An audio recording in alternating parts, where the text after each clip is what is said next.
ಸಂಬಂಧಗಳನ್ನು ಹೇಗೆ ನಿರ್ವಹಿಸಬೇಕು? 2 ದಿನಗಳ ಆನ್ಲೈನ್ ಕಾರ್ಯಾಗಾರ ಇದೇ 30-31ರಂದು ನಡೆಯಲಿದೆ. ಹೆಚ್ಚಿನ ಮಾಹಿತಿಗಾಗಿ ಸಂಪರ್ಕಿಸಿ 99863 88198 94832 47714. ನಮಸ್ಕಾರ. ಭರವಸೆ ಯೂಟ್ಯೂಬ್ ಚಾನಲ್ಗೆ ಸ್ವಾಗತ. ಭರವಸೆ ಕೇವಲ ಚಾನಲ್ ಅಲ್ಲ, ಬದುಕು ಬದಲಾಗೋದಕ್ಕೆ ತೆರೆದ ಬಾಗಿಲು.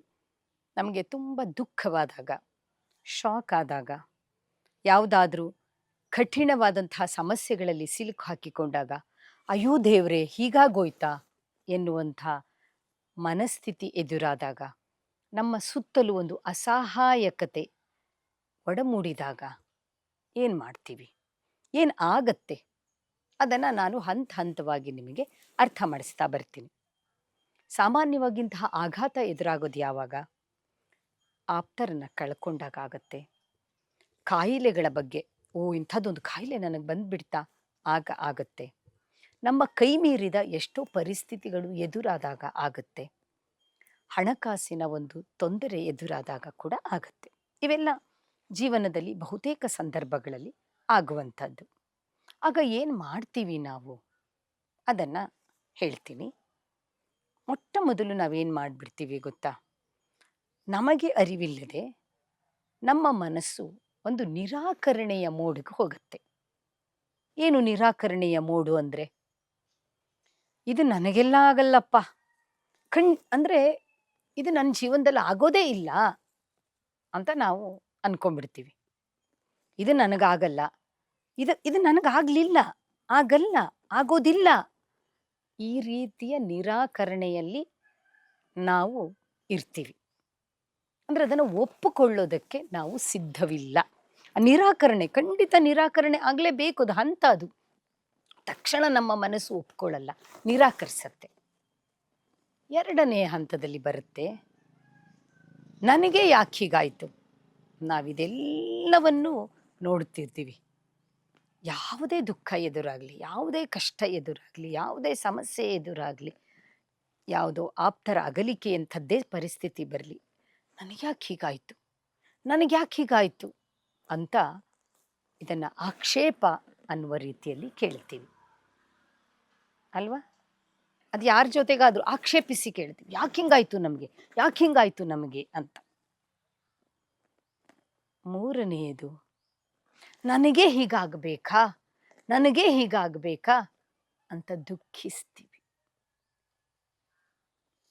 ಇವು ಎಲ್ಲ ವಿವಿಧ ಹಂತಗಳು. ನಿರಾಕರಿಸ್ತೀವಿ, ಪ್ರಶ್ನೆ ಮಾಡ್ತೀವಿ, ಯಾಕೆ ಹೀಗಾಗೋಯ್ತು ಅಂತ.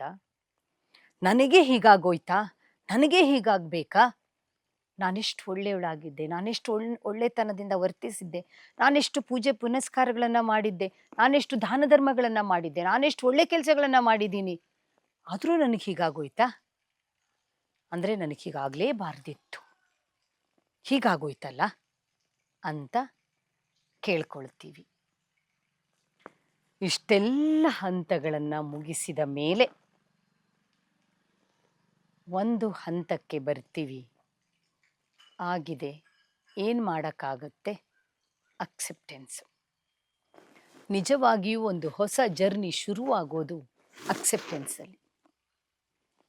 ಅಕ್ಸೆಪ್ಟೆನ್ಸ್ ಆದಮೇಲೆ, ಅದನ್ನು ಒಪ್ಪಿಕೊಂಡ ಮೇಲೆ ಮುಂದೆ ಈಗ ಮನಸ್ಸು ಹಾಗಾದರೆ ಮುಂದೇನು ಮಾಡಬೇಕು ಅಂತ ಪ್ರಶ್ನೆ ಮಾಡುತ್ತೆ.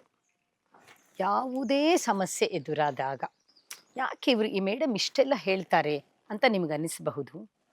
ಎಲ್ಲವೂ ಸಹಜವಾಗಿ, ಎಲ್ಲವೂ ಸರಿಯಾಗಿರುವಂಥ ವ್ಯಕ್ತಿಗೆ ಈ ವಿಡಿಯೋದ ಅಗತ್ಯತೆ ಇಲ್ಲದೆ ಇರಬಹುದು. ಆದರೆ ನನಗೆ ಗೊತ್ತು, ಅತ್ಯಂತ ದುಃಖದಲ್ಲಿರುವ ವ್ಯಕ್ತಿಗೆ, ಅತ್ಯಂತ ಸಮಸ್ಯೆಗಳ ಹೊಯ್ದಾಟದಲ್ಲಿ ಇರುವಂಥ ವ್ಯಕ್ತಿಗೆ, ಮುಂದೇನು ಮಾಡಬೇಕು ಅಂತ ದಾರಿ ತೋರದೆ ಹೋದಂತಹ ವ್ಯಕ್ತಿಗೆ ಇಂತಹ ವಿಡಿಯೋ ಒಂದರ ಅಗತ್ಯತೆ ತುಂಬ ಇದೆ. ಯಾಕೆಂದರೆ ಯಾವುದೇ ಸಮಸ್ಯೆಗಳನ್ನು ಇರಬಹುದು, ಅದು ಯಾವ ಪರಿಸ್ಥಿತಿ ಇರಬಹುದು ಈ ಭೂಮಿಯ ಮೇಲೆ, ಆ ಭೂಮಿಯ ಮೇಲೆ ಯಾವುದೇ ಪರಿಸ್ಥಿತಿ ಇರಬಹುದು ಅಂತ ಇದೇನು ಮಾತಾಡ್ತಾ ಇದ್ದೀರಿ ಅಂತ ಅನಿಸ್ಬೋದು. ಆದರೆ ನಿಜ, ಪರಮಾಪ್ತರನ್ನು ಕಳೆದುಕೊಳ್ಳುವ ದುಃಖ, ಯಾವುದೋ ಒಂದು ದೊಡ್ಡ ಕಾಯಿಲೆಯನ್ನು ಎದುರಿಸುವಂತಹ ಸಂದರ್ಭ, ಅಪಘಾತದಂತಹ ಸನ್ನಿವೇಶ, ಕೂಡಿಟ್ಟಂತಹ ಎಲ್ಲ ಸಂಪತ್ತನ್ನೂ ಕೂಡ ಕಳೆದುಕೊಳ್ಳಬೇಕಾದಂತಹ ಪರಿಸ್ಥಿತಿಗಳು, ಹೀಗೆ ಬೇರೆ ಬೇರೆ ಪರಿಸ್ಥಿತಿಗಳು ಎದುರಾದಾಗ ಮೊಟ್ಟ ಮೊದಲು ನಾವು ಅಕ್ಸೆಪ್ಟ್ ಮಾಡಿಕೊಳ್ಳುವಂಥದ್ದಿದೆಯಲ್ಲ, ಹೌದು ಇದು ಆಯಿತು ಅಂದರೆ ಇದು ವಾಸ್ತವಿಕತೆಯನ್ನ ಅದು ಇರುವ ಹಾಗೆ ಸ್ವೀಕರಿಸೋದು.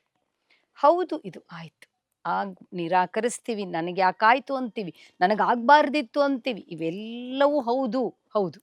ಆದರೆ ಆಗಿದೆಯಲ್ಲ, ಆ ಆಗಿರುವುದನ್ನು ಒಪ್ಪಿಕೊಳ್ಳುವುದೇ ಅತ್ಯಂತ ಮಹತ್ವದ ಒಂದು ಘಟ್ಟ.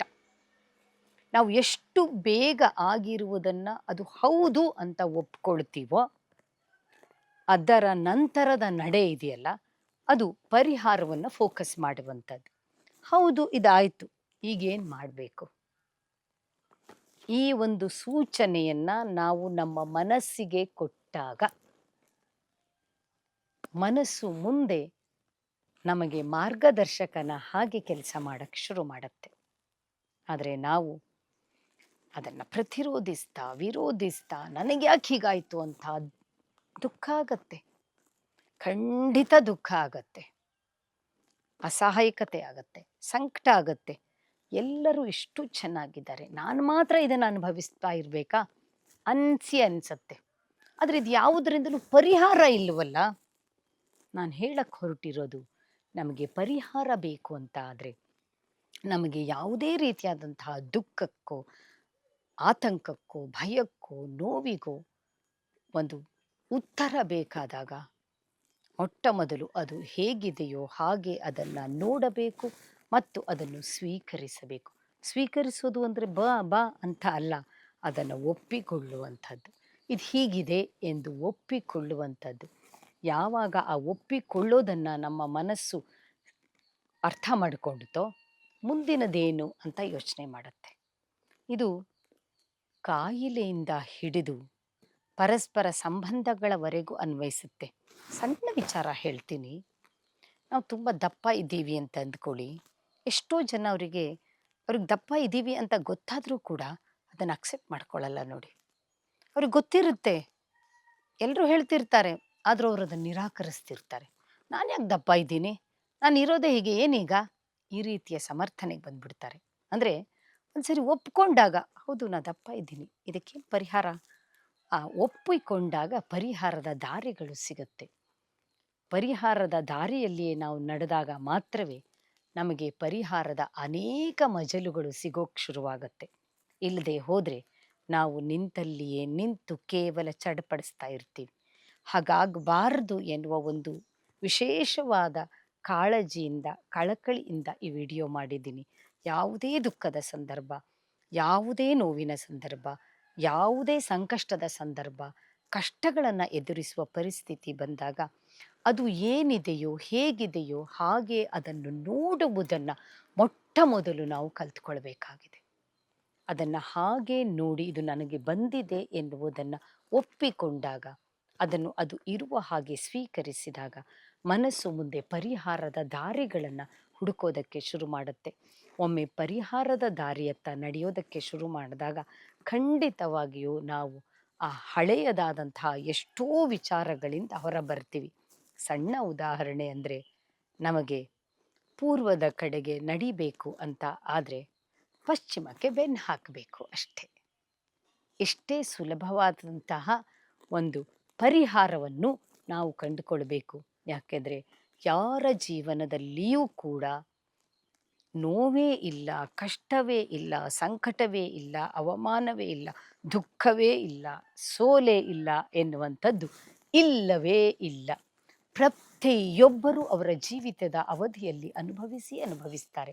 ಹಾಗಾಗಿ ಎಲ್ಲರಿಗೂ ಬರುವಂಥದ್ದೇ ನನಗೂ ಬಂದಿದೆ ಎನ್ನುವ ಒಂದು ಸತ್ಯಕ್ಕೆ ನಾವು ಮುಖಾಮುಖಿಯಾಗಬೇಕಾದ ಅಗತ್ಯತೆ ಖಂಡಿತ ಇದೆ. ಭರವಸೆ ಸಣ್ಣ ಸಣ್ಣ ವಿಚಾರಗಳ ಮೂಲಕ ಬದುಕಿನಲ್ಲಿ ದೊಡ್ಡ ಸುಧಾರಣೆ ಸಾಧ್ಯ ಅನ್ನೋದನ್ನು ಕೇವಲ ಹೇಳ್ತಾ ಇಲ್ಲ, ಅದನ್ನು ಅಳವಡಿಸಿಕೊಳ್ಳೋದಕ್ಕೆ ಕೂಡ ಪ್ರೇರೇಪಿಸ್ತಾ ಇದೆ. ಆ ಅಳವಡಿಸಿಕೊಳ್ಳುವ ನಿಟ್ಟಿನಲ್ಲಿಯೇ ನಮ್ಮ ಕಾರ್ಯಾಗಾರಗಳು ಇರುತ್ತೆ. ದಯವಿಟ್ಟು ನಮ್ಮ ಕಾರ್ಯಾಗಾರಗಳಲ್ಲಿ ಪಾಲ್ಗೊಳ್ಳಿ ಮತ್ತು ಭರವಸೆ ಕಮ್ಯುನಿಟಿಯನ್ನು ದೊಡ್ಡದಾಗಿ ಬೆಳೆಸೋದಕ್ಕೆ ನಮ್ಮ ಜೊತೆ ಕೈ ಜೋಡಿಸಿ. ನಮಸ್ಕಾರ.